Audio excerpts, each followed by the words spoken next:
Overthinking isn't your enemy, your need for control is.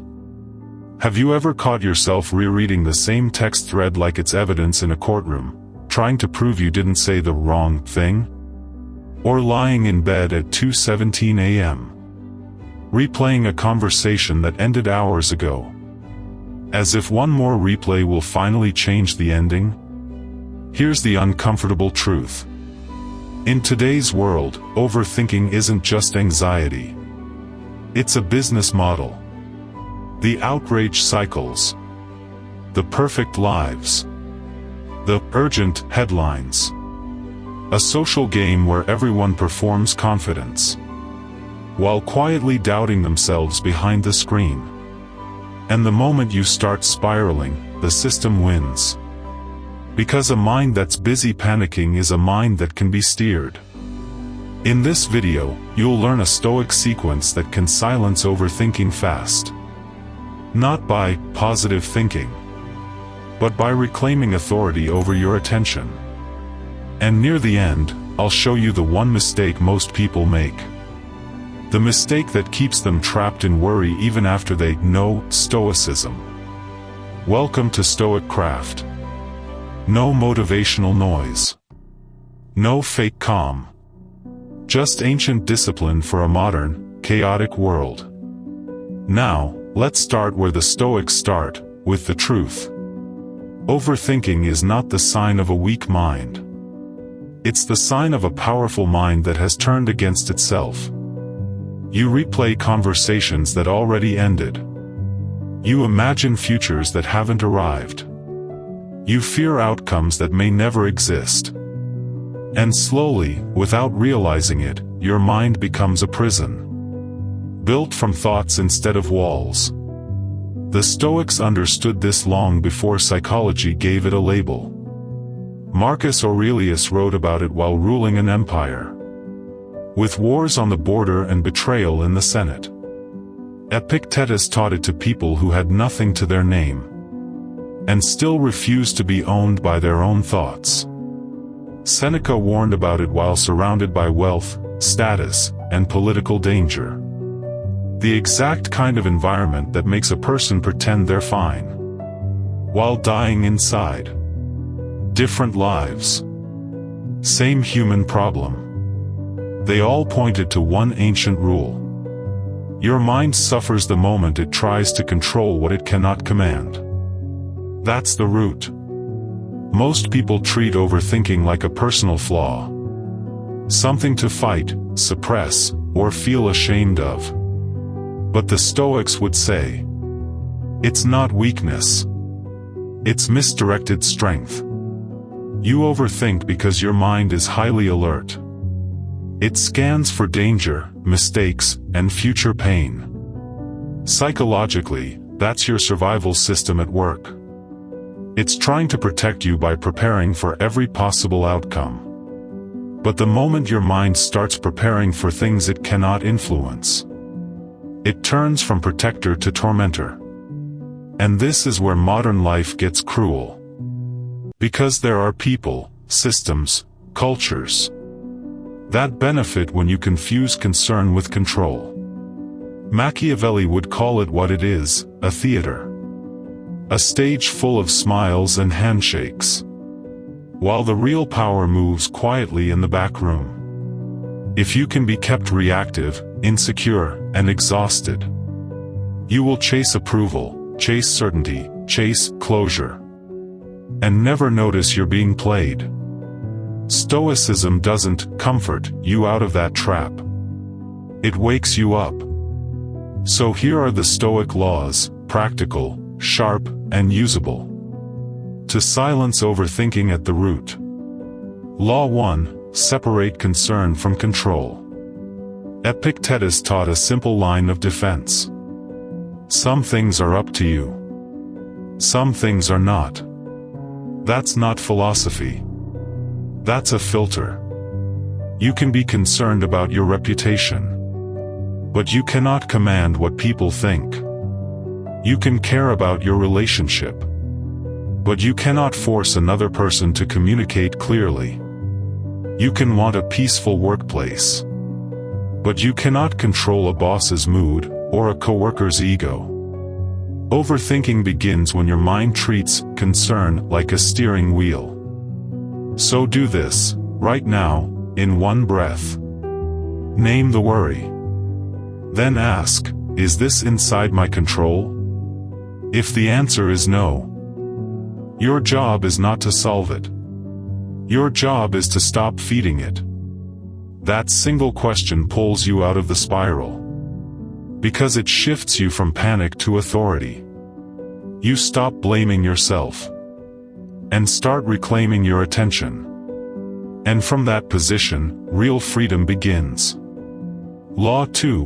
Replace mental noise with present action. Here's the truth most people don't want to hear. Overthinking thrives in inaction.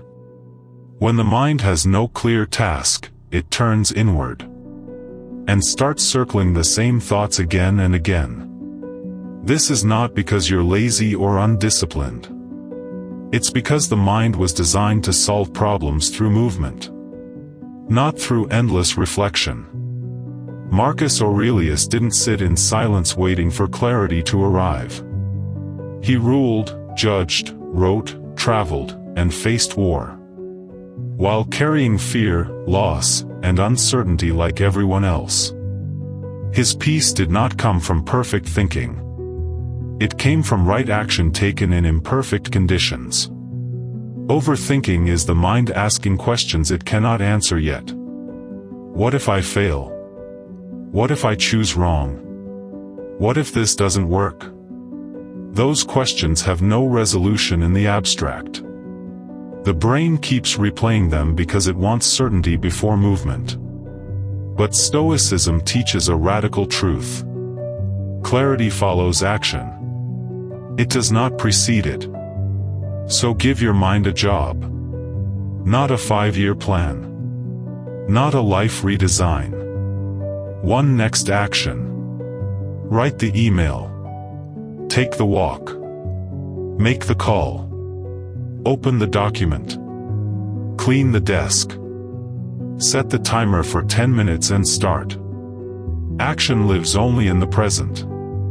And the present is where overthinking starves. Law 3. Accept reality without resignation. This is where many people misunderstand Stoicism. And because of that, they stay trapped. Acceptance is not giving up. Acceptance is seeing clearly. The Stoics never taught surrender to weakness. They taught surrender to reality. Because reality does not negotiate. Overthinking exists because the mind is arguing with what already is. It says, this shouldn't have happened. They shouldn't have treated me like that. I shouldn't be here. But your nervous system doesn't care about should. It responds to what is. Acceptance does not mean approving of pain or injustice. It does not mean liking what happened. It does not mean becoming passive, indifferent, or small. Acceptance means acknowledging facts without emotional resistance. Ending the inner war against what cannot be changed. So you can conserve energy for what can be done next. Let me make this real. When you get blindsided at work, a sudden policy change, a cut, a betrayal, the overthinking starts because your mind is trying to rewrite the past. But the past is closed. Stoicism says, stop negotiating with a closed door. Turn the obstacle into raw material. Ask a better question. Not, why me? But, what now? Not, how could they? But, what do I control today? That shift collapses the spiral. Because the mind stops performing tragedy and starts building strategy. Law 4. Shift from worry to responsibility. Most people believe their overthinking comes from caring too much. In reality, it comes from confusing worry with responsibility. Worry feels productive because it's loud and emotional. It makes you feel busy. so it feels like control. But notice something. Worry never asks what you can do. It only imagines what might happen. Seneca described this as suffering before it is necessary. You experience pain twice. Once in imagination, and again if it actually happens. Responsibility is different. Responsibility is quiet. Responsibility asks, what is my next duty? What is the smallest move that improves the situation? What can I do even if I'm afraid?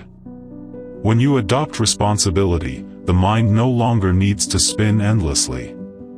It has a task, a direction, a duty, and a mind with purpose does not overthink. It acts.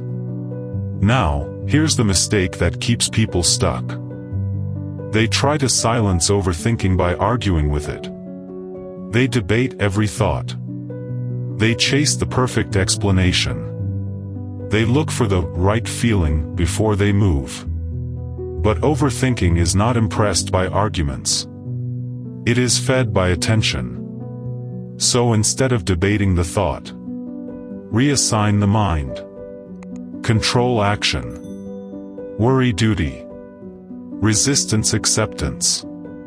That's how you cut the root. Let's close with a simple, repeatable ritual, 10 seconds, anywhere.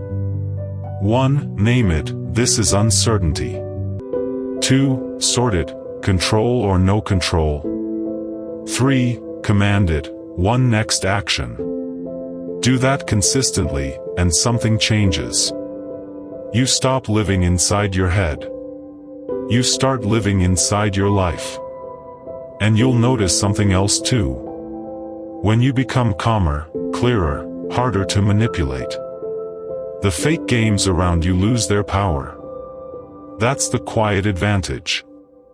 If this helped you, hit like so more people can find it. Subscribe to StoicCraft for more practical Stoic discipline, without the noise. And tell me in the comments, what triggers your overthinking the most? Work, relationships, or the pressure to have it all figured out? Read a few comments from others too. You'll realize you're not alone. You're just waking up.